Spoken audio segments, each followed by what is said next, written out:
ನಮಸ್ಕಾರ ಸ್ನೇಹಿತರೆ. ಇಂದು ಮಾರ್ಚ್ 23. ಇಂದು ಶಹೀದ್ ದಿವಸ್. ಬ್ರಿಟಿಷ್ ಸಾಮ್ರಾಜ್ಯದ ವಿರುದ್ಧ ಸಿಡಿಲಾಗಿ ಹೊರಹೊಮ್ಮಿದ ಮೂವರು ಯುವ ಕ್ರಾಂತಿಕಾರಿಗಳಾದ ಭಗತ್ ಸಿಂಗ್, ರಾಜ್ಗುರು ಮತ್ತು ಸುಖದೇವ್ ಅವರ ಬಲಿದಾನದ ದಿನ ಇದು. ಅವರು ಕೇವಲ 23-24 ವರ್ಷದ ಯುವಕರಾಗಿದ್ದರು. ಆದರೆ ಅವರ ಧೈರ್ಯ, ಅವರ ತ್ಯಾಗ ಇಂದಿಗೂ ಲಕ್ಷಾಂತರ ಭಾರತೀಯರ ಹೃದಯದಲ್ಲಿ ಜೀವಂತವಾಗಿದೆ. 1907ರ ಸೆಪ್ಟೆಂಬರ್ 27ರಂದು ಪಂಜಾಬ್ನ ಬಂಗಾದಲ್ಲಿ ಹುಟ್ಟಿದ ಭಗತ್ ಸಿಂಗ್ ಅವರಿಗೆ ಕೇವಲ 12 ವರ್ಷ ವಯಸ್ಸಾಗಿತ್ತು.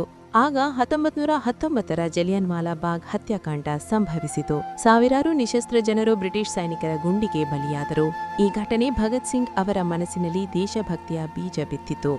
ನಂತರದ ದಿನಗಳಲ್ಲಿ ಲಾಲಾ ಲಜಪತ್ ರಾಯ್ ಅವರು ಪಂಜಾಬ್ಗೆ ಭೇಟಿ ನೀಡಿದಾಗ ಬ್ರಿಟಿಷ್ ಪೊಲೀಸರು ಅವರ ಮೇಲೆ ಲಾಠಿಚಾರ್ಜ್ ನಡೆಸಿದರು. ಈ ದಾಳಿಯಿಂದ ಗಂಭೀರವಾಗಿ ಗಾಯಗೊಂಡ ಲಾಲಾ ಲಜಪತ್ ರಾಯ್ ಅವರು ಕೊನೆಯುಸಿರೆಳೆದರು. ಇದು ಭಗತ್ ಸಿಂಗ್ ಮತ್ತು ಅವರ ಸಹಚರರನ್ನು ಸಿಡಿಮದ್ದಿನಂತೆ ಸ್ಫೋಟಗೊಳಿಸಿತು. ಸೇಡು ತೀರಿಸಿಕೊಳ್ಳುವ ಪ್ರಮಾಣ ಮಾಡಿದರು. ಲಾಲಾ ಲಜಪತ್ ರಾಯ್ ಅವರ ಮರಣಕ್ಕೆ ಕಾರಣನಾದ ಪೊಲೀಸ್ ಅಧಿಕಾರಿ ಸ್ಕಾಟ್ ಅವರನ್ನು ಕೊಲ್ಲಲು ಯೋಜನೆ ರೂಪಿಸಿದರು. ಆದರೆ ದುರದೃಷ್ಟವಶಾತ್ ಸ್ಕಾಟ್ ಬದಲು ಸಹಾಯಕ ಪೊಲೀಸ್ ಸೂಪರಿಂಟೆಂಡೆಂಟ್ ಸಾಂಡರ್ಸ್ ಗುಂಡಿಗೆ ಬಲಿಯಾದರು. ಇದು ಬ್ರಿಟಿಷ್ ಸರ್ಕಾರದ ಕೋಪಕ್ಕೆ ಕಾರಣವಾಯಿತು. ಸಾಂಡರ್ಸ್ ಹತ್ಯೆಯ ನಂತರ ಭಗತ್ ಸಿಂಗ್ ಮತ್ತು ಬಟುಕೇಶ್ವರ ದತ್ತ ಅವರು ಇನ್ನೊಂದು ದಿಟ್ಟ ಹೆಜ್ಜೆ ಇಟ್ಟರು. ಬ್ರಿಟಿಷ್ ಸರ್ಕಾರದ ಕಾನೂನುಗಳು ಜನರ ವಿರುದ್ಧವಾಗಿವೆ ಎಂಬುದನ್ನು ಸಾರಲು ಅವರು ದೆಹಲಿಯ ಸೆಂಟ್ರಲ್ ಅಸೆಂಬ್ಲಿಯಲ್ಲಿ ಬಾಂಬ್ ಸ್ಫೋಟಿಸಲು ನಿರ್ಧರಿಸಿದರು. ಆದರೆ ಅವರು ಯಾರನ್ನೂ ಗಾಯಗೊಳಿಸುವ ಉದ್ದೇಶ ಹೊಂದಿರಲಿಲ್ಲ. ಅವರು ಖಾಲಿ ಸ್ಥಳದಲ್ಲಿ ಬಾಂಬ್ ಎಸೆದು ಇನ್ಕಿಲಾಬ್ ಜಿಂದಾಬಾದ್ ಎಂಬ ಘೋಷಣೆ ಕೂಗಿದರು.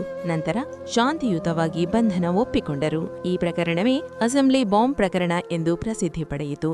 ಜೈಲಿನಲ್ಲಿದ್ದಾಗ ಭಗತ್ ಸಿಂಗ್ ಅವರು 116 ದಿನಗಳ ಉಪವಾಸ ನಡೆಸಿ ಬ್ರಿಟಿಷ್ ಸರ್ಕಾರದ ಅಮಾನವೀಯ ವರ್ತನೆಯನ್ನು ಎದುರಿಸಿದರು. ಅವರ ವಕೀಲರು ಸಾಕಷ್ಟು ಪ್ರಯತ್ನಿಸಿದರೂ ಬ್ರಿಟಿಷ್ ಸರ್ಕಾರ ಅವರಿಗೆ ಮರಣದಂಡನೆ ವಿಧಿಸಿತು.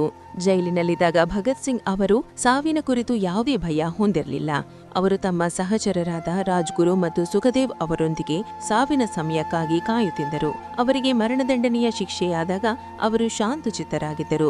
ಬ್ರಿಟಿಷ್ ಸರ್ಕಾರ ಅವರನ್ನು ಮಾರ್ಚ್ 24ರಂದು ಗಲ್ಲಿಗೇರಿಸಬೇಕೆಂದು ನಿರ್ಧರಿಸಿತು. ಆದರೆ ಜನತೆಯ ಕೋಪಕ್ಕೆ ಹೆದರಿ ಮಾರ್ಚ್ 23ರಂದೇ ರಾತ್ರಿ ವೇಳೆಯಲ್ಲಿ ಅವರನ್ನು ರಹಸ್ಯವಾಗಿ ಗಲ್ಲಿಗೇರಿಸಲಾಯಿತು.